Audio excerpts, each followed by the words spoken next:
afternoon. Thank you for the invitation to speak to you today. Please, next slide. That photo was me and my PhD student in an experiment where we were studying germicidal UV and ventilation ducts, which I will mention briefly later. So I'd like to talk to you now about engineering controls to reduce the exposure and transmission. Dr. Prather has done an excellent job convincing, hopefully, you that aerosols are the major way we are going to get infected by SARS-CoV-2. Next slide. I have no relevant financial relationships to disclose. Next slide. So today I'd like to cover briefly why higher clean air ventilation rates are needed to prevent long-term transmission. I'd like for you to understand what an air exchange rate is and explain what it is, and maybe even be able to calculate one for your facility. I want to discuss portable air cleaners and HEPA filtration in general. And then for you to know what the tools are to size an air cleaner for your space. And then also to highlight germicidal ultraviolet light, which I think is a fantastic application for dental offices. Next. So here's a general diagram that I'd like to share with you. It comes from one of our papers that we published early on in the pandemic last year, trying to convince people that indoor spaces were high risk for transmission and what to do about it. And so we highlight here ventilation, which is the circled open window, and also the exfiltration or the removal of air from a space and the supply of clean air into a space. And so those are the two highlighted circles that I'll talk about next. So next slide. So in a study that was recently conducted prior to this pandemic, but we were very, very concerned about a flu outbreak. And so this study was done by colleagues trying to understand how to mitigate a flu pandemic in Hong Kong, a very dense urban city where we would have an index patient with a highly contagious flu. Everyone was occupying buildings with 1 air change per hour in the buildings, a very low ventilation rate. So all buildings were low ventilation, which is pretty typical of our US housing stock in general. And if we can adjust the approach by which we contain this virus outbreak, then we can reduce the impact of this pandemic. So we take clean virus-free air supplied by ventilation, dilutes the indoor shared air, and it reduces the virus levels. The contaminated air is exhausted by the ventilation, removing the infectious agent. And studies show that this building ventilation can be as effective as public health interventions, but that existing ventilation rates are too low and might need to be increased by 10 times. So in this study, we start out at 1 air change per hour. We increase the ventilation rate of all buildings in Hong Kong, air changes per hour. And in the top graph, you'll see on the y-axis is the percent of daily infectors.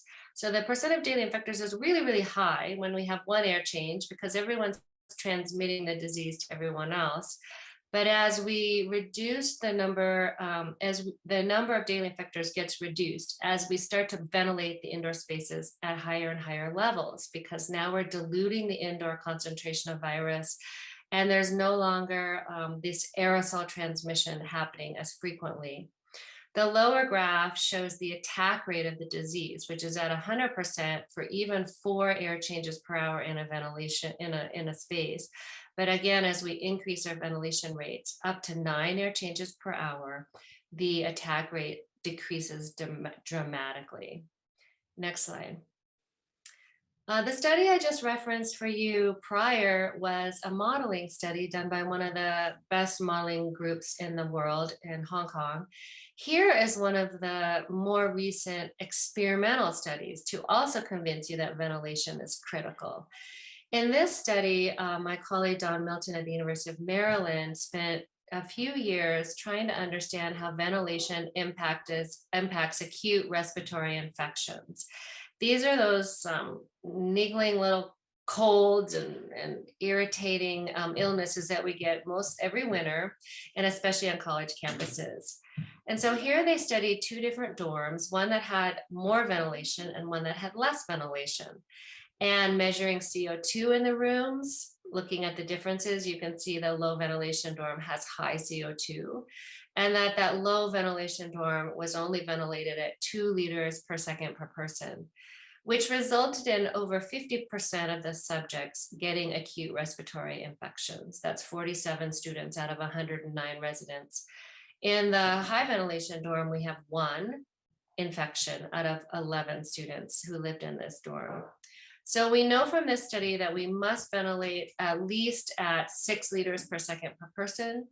Prior studies, literature reviews, what have you, show that the outdoor air supply really should be as high as 25 liters per second per person, so that we can minimize sick building symptoms, decrease short-term sick leave, and increase productivity.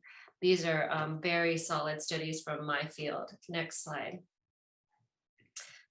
The last case that I'd like to show you is an outbreak of tuberculosis, which is where I first started studying the control of airborne infectious diseases. Here we have an outbreak in the university in Southeast Asia, and we see on November 10, the outbreak starts, and then cases start being transmitted. Tuberculosis is a quintessential airborne disease. It's not as infectious as COVID. It's a little bit harder to acquire, but it's very, very airborne. That's the only way to get it, is to inhale mycobacteria.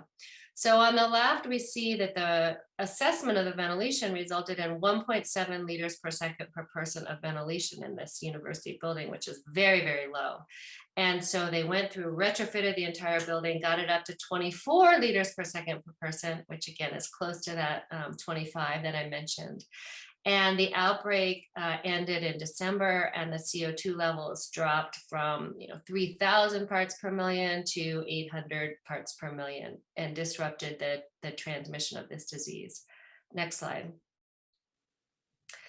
So my last slide on ventilation is to explain how air change rates work. It's one way that we talk about ventilation. I like to talk about it both ways. How much clean air do you need to supply per person in a space? And then what's the air change rate? So the air change rate is normalized to volume. It measures the outside air that you put in, and then you divide that number by the volume of the space. So for example, if you take a classroom that's 1,000 square feet with a 10-foot ceiling, so that's 10,000 cubic feet of air in this space volume, and you provide 6.7 liters per second per person, which is just at that minimum that I explained in the University of Maryland study, then what you end up getting is 3 air changes per hour in this space, because you take the air change rate, you take the volumetric flow rate, and you multiply it by the number of people, divide it by the volume of the space, and you get air changes per hour. What this tells us is that it takes 20 minutes for 60% of the room air to be exchanged with outside air, clean air, and it takes a whole hour for the entire room to be cleaned. Well, in the case of a pandemic, especially in dental offices, people are often in there for 60 minutes or longer, but you do want to make sure that the room is cleaned more quickly than, 20 minutes for some of the air to be cleaned. So a higher air exchange rate is key. Next slide. Let's go to filtration. So now we've moved on to, it's very expensive a lot of times to retrofit your buildings for increased ventilation. So you can supplement your ventilation with air cleaning. You can have a portable air cleaner, or you can put some very efficient filters in a recirculating fashion, either in your ventilation system or in a separate recirculating airflow. Next slide. To make sure that your air cleaner is performing as you are expecting, you need to size the air cleaner for the space. The way we do that is using something called the clean air delivery rate. This is the amount of airflow that is particle clean air produced by the device. So in the diagram I've showed you here, dirty air is sucked into the device and clean air is spit out the top. And I've shown you a bunch of different varieties of devices. You can purchase these at Target, that's where I got mine. And you can size them at the website shown on that little graphic to the top left, which is ahamverified.org. They show certified air cleaners. and how big of a square feet you can use them for in your space. So if you have a 600 square foot space, just buying one of these air cleaners that provides 360 square feet of cleaning is not enough. You need to buy two so you can hit 600 square feet. And I show a graphic on the left that shows as particles are generated by people speaking or people talking, then the particles can grow to a certain level, and you need to drop those particle concentrations lower by air cleaning, and it's faster with air cleaning and ventilation compared to just ventilation by itself. Next slide. In studies we've done in my lab, we show that HEPA air cleaners work for a variety of different bioaerosols, mycobacteria, fungi, viruses. They're gonna be cleaned very, very efficiently, over 99% efficiency with a HEPA air cleaner. These are the kinds of air cleaners that have been substantiated in the literature through science, and that's why we recommend them. So this clean air delivery rate of 100 on the left will clean a 130 square foot room, whereas the clean air delivery rate of 15 on the right will only clean an 18 square foot room. So you really don't want that. And it'll reduce any airborne particle concentration, whether it's a bacteria, a fungi, or a virus. Next slide. And finally, going to the last tool in your toolbox that I'm going to share with you today is germicidal ultraviolet light. This has been researched and studied for decades, back even when we were having measles outbreak prior to measles vaccines, and tuberculosis outbreaks prior to prophylactic treatment of tuberculosis. Next slide. It's commonly used for water treatment, and it's regulated by the EPA for water treatment. The CDC did put out a guideline for how to design these fixtures for indoor spaces. So for example, I consulted for the city of Seattle and recommended that they put germicidal UV in their homeless shelters that did not have enough ventilation. So that would be the picture up on the left. These are examples of fixtures here on this picture. And what I'm talking about today, which is a very nice way to supplement your air cleaning in dental offices, is to install these devices so that they irradiate the upper zone of your space, and then the occupied space is safe because you're not being exposed to the UV, which if you're overexposed over 8 hours can cause some eye and skin irritation. So you want to control it and make sure you're installing them by certified installers and companies. What happens with the germicidal UV is they damage your RNA or your DNA, and they make the cell no longer able to replicate, which is the graphics on the right. Next slide. So our lab worked for 5 years to document upper room effectiveness, and now this is a picture of the report that's available. It's the basic guidelines for designing the application of these systems.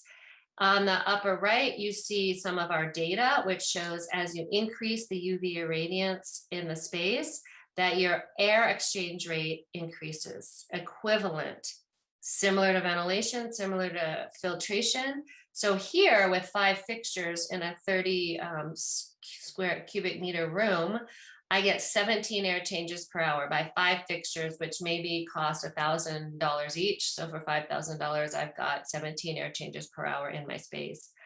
In a separate study, they found that among different engineering control measures, UVGI is singly the optimal strategy combined with effective isolation and vaccination, which is what we're doing today, for containing influenza, measles, and chickenpox, written in 2008. I'm going to say in 2021, also including COVID-19. Next slide.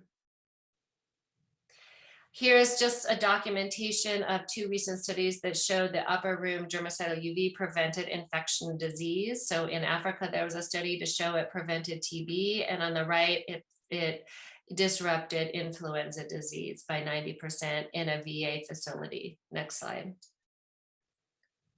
And these are all the resources that I've provided over the past year of the pandemic, starting back in April when we wrote a letter to the WHO, trying to get them to realize this was airborne. Luckily, it took them, 12 months to figure that out. So here we are today, and I hope you all have your vaccine. And that's all I got to say for you today. Thank you.